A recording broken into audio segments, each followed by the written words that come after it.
మనలో ఉన్న దుర్గుణాలను దూరం చేసి సత్సంగం యొక్క ఔషధం తీసుకొని దానిని శరీర రోమరోమాలలో సంచరింపజేయాలి. ఆ సత్సంగం వినాలి. వింటే రోమ రోమం శరీరం ఇట్లా ఆనందంగా లయం చేస్తే తాండవం అవుతుంది. అది మీరు పొందండి అంటున్నాను. రోమ రోమం మనకి ఆనందం సత్సంగం ద్వారా, గ్రంథ పారాయణం ద్వారా చెప్తే దాన్ని పొందండి. మరియు మనిషి జీవితం మొత్తం సన్మార్గంలో నడవాలి. ఒకరోజు 2 రోజులు కాదు, జీవితం మొత్తం నడమంటున్నాడు. ఏ కొద్ది రోజులు నువ్వు నడలేదనుకో ఆ శత్రువులు దొంగలచ్చి మనలో కూడా ప్రవేశిస్తాయి. ఎలా ఇప్పుడు మనం తలుపులకి తెరిస్తే వస్తారా?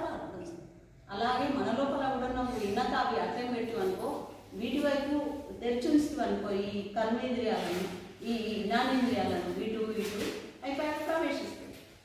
దానికి చోటు ఇవ్వకు. జీవితాంతం ఉండి ఇలా 4 రోజులే ఉండడం జీవితం కాదు.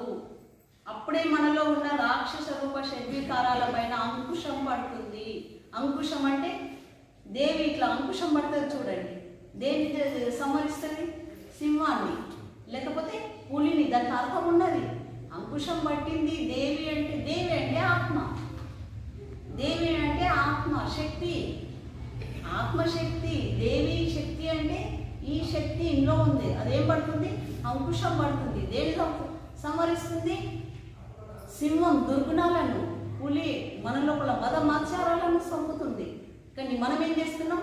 అమ్మ దేవి శక్తి ఇట్లా పట్టుకొని నిలబడ్డది, దానికి బలి ఇవ్వాలని మనము దానికి బలిస్తున్నాం. అది కాదు. మన లోపల ఈ దుర్గుణాలకు షడ్వికారాలు అంకుశం పెట్టుదాన్ని, దాన్ని ముగించే అది అంకుశం పట్టడం. మహాత్మా గౌతమ బుద్ధుడు ఈ జగాన్ని చూపించిన పంచశీల తత్వాల గురించి ఎవరికీ అర్థం కాలేదు. పంచశీల తత్వాలు ఎవ్వరికి గౌతమ బుద్ధుడు కూడా బోధించింది. దేవి బొట్టు పెద్ద పెట్టుకొని, ఎంటికలిరబోసి, కిరీటం పెట్టి, మంచిగా నగలు ధరించి ఇట్లా పడుతుంది. నిజంగా మనమే, అది మన శక్తి. అది మనకు దర్శనం కూడా అవుతుంది ప్రత్యక్షంగా. నువ్వు అట్లా చేయి ధ్యానం, మనకు ప్రత్యక్షంగా ముందట వచ్చి కూర్చుంటాయి.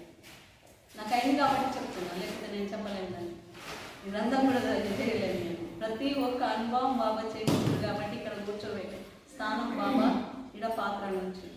అలా దేవి ఆ దేవి కాదు, ఆ దేవి మన లోపల ఉంది, అందరి లోపల ఉంది, ప్రతి ఒక్కరి లోపల ఉంది. కానీ దర్శనం చేసుకోవాలి.